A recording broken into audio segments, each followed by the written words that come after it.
जय हिंद दोस्तों, जय श्री गणेश। आज मैं बात करने वाली हूँ ईश्वर पर आस्था और भरोसा रखें।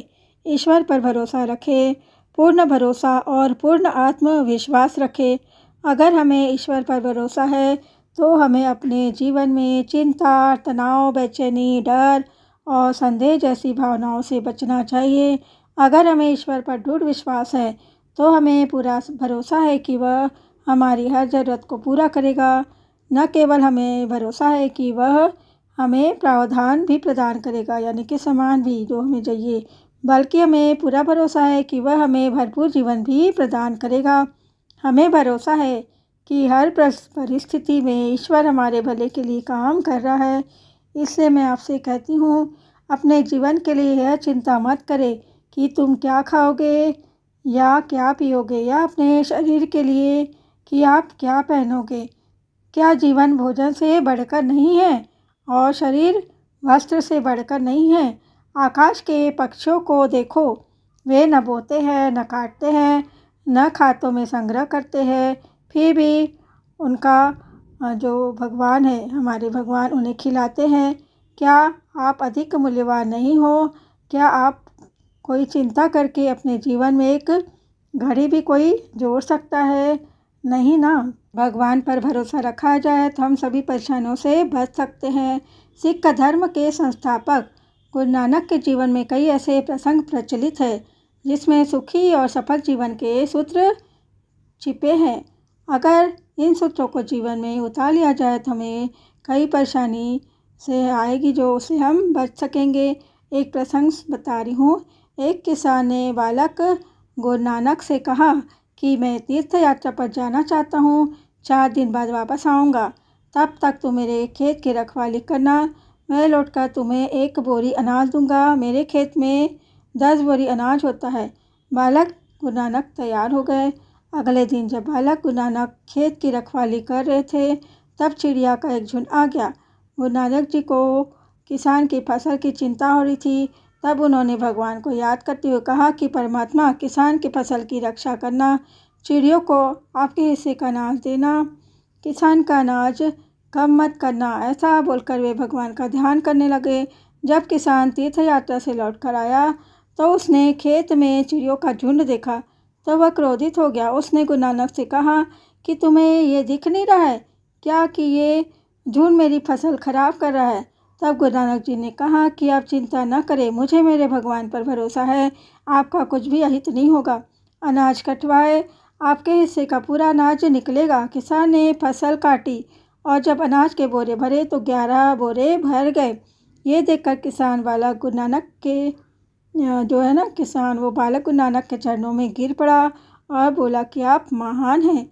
तो इस कहानी से ये सीख मिलती है कि जो लोग भगवान पर अटूट आस्था रखते हैं उन्हें भगवान की कृपा मिलती है, उनके जीवन की परेशानियाँ खत्म होती है। ईश्वर में आस्था और विश्वास करने वालों को अपार शक्ति और साहस मिलता है। आस्था चमत्कार कर सकती है। विश्वास के साथ विश्वास, कृति, आशा और समर्पण आता है। विश्वास दिल में पूर्ण आश्वासन है। ईश्वर में पूर्ण आस्था रखने वाले व्यक्ति ईश्वर पर संदेह नहीं करते, वे निराश नहीं होते, वे एबीसी सिद्धांत से जीते हैं और बिना विरोध के स्वीकार करें, अपनी पूरी कोशिश करें और चेतना में शेष को समर्पित कर दो। विश्वास सर्वशक्तिमान के प्रति पूर्ण और बिना शर्त समर्पण है। आशा केवल सकारात्मक अपेक्षाएं रखना है। जिन विश्वासियों को पूर्ण विश्वास है कि वे न केवल ईश्वर पर भरोसा करते हैं बल्कि जीवन में होने वाली हर चीज़ को अपने स्वयं के कार्य के प्रकट होने के रूप में स्वीकार करते हैं, वे आशा के साथ, सकारात्मकता के साथ जीते हैं। वे प्रार्थना करते हैं, उनकी प्रार्थना शांति और खुशी के लिए भी होती है, ईश्वर से उनकी समस्याओं के समाधान के लिए या अच्छे स्वास्थ्य और चीज़ों के लिए भी हो सकती है। लेकिन वे यह भी महसूस करते हैं कि वे जो चाहते हैं वह हमेशा पूरा नहीं हो सकता। वे कटु या निराश या क्रोधित नहीं होते, वे इसे अपना कर्म मान लेते हैं या भाग्य मान लेते हैं। उन्हें एहसास होता है कि जो होता है वो अच्छे के लिए होता है। वे जानते हैं कि जब विचार ठीक नहीं होता तो भगवान कहते हैं नहीं, जब समय ठीक नहीं होता तो भगवान कहते हैं धीमे। जब हम तैयार नहीं होते तो भगवान कहते हैं बढ़ो। लेकिन जब सब कुछ तैयार हो जाता है तो भगवान कहते हैं जाओ। ईश्वर में आस्था और विश्वास ईश्वर में विश्वास करने वालों को अपार शक्ति और साहस देता है। उन्हें एहसास होता है कि अगर भगवान उनके साथ है तो उन्हें किसी और की ज़रूरत नहीं है।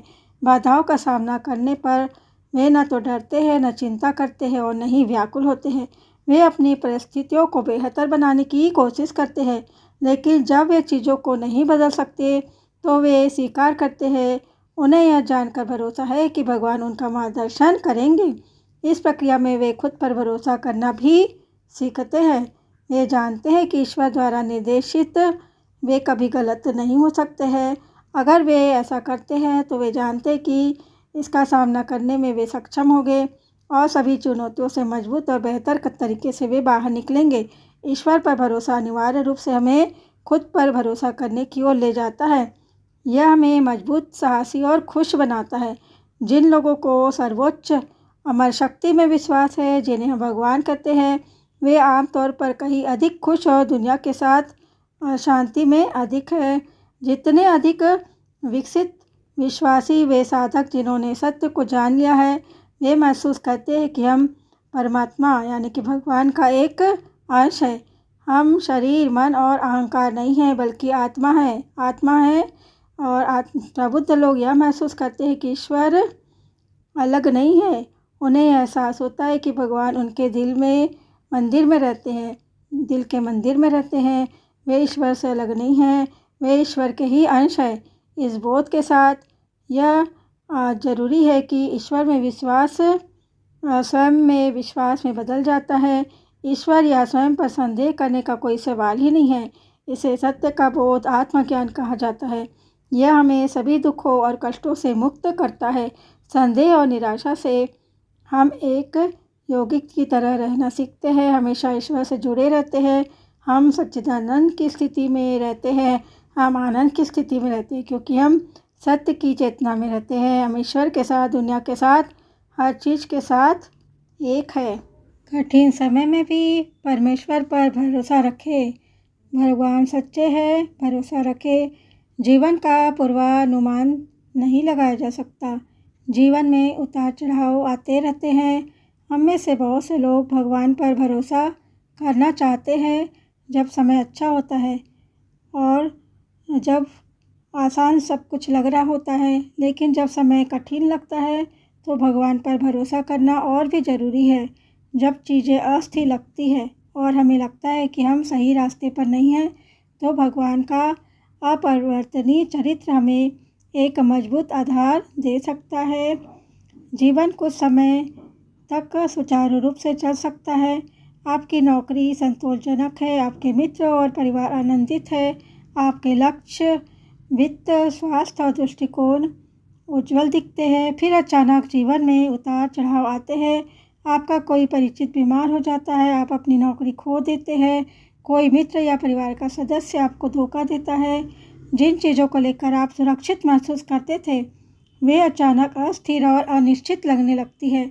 आप कैसे भरोसा कर सकते हैं कि हम इन परिस्थितियों में भगवान पर भरोसा करें? भगवान अच्छे हैं, आप उस पर कैसे भरोसा कर सकते हैं? तब आप समझ नहीं पाते कि क्या हो रहा है, तब आप कोई समाधान नहीं देख पाते हैं।